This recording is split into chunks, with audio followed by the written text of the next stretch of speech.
સાગર તળાવ ગુજરાતની પાસે આવેલું છે. નર્મદાના પાણીથી યોજનાની મદદથી એ પૂરેપૂરું ભરેલું છે.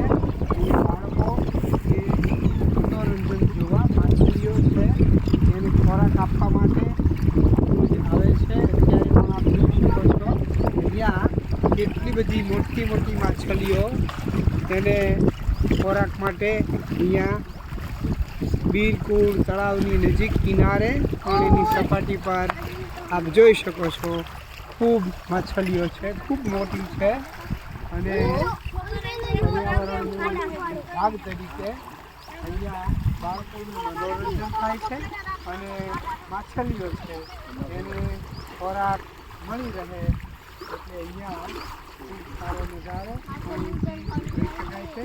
સામે બધા જળચર પેલા છે પક્ષીઓ છે એ પણ એના ખોરાકની રાહમાં માછલીઓની રાહમાં એ તપ કરી રહ્યા છે. સરસ.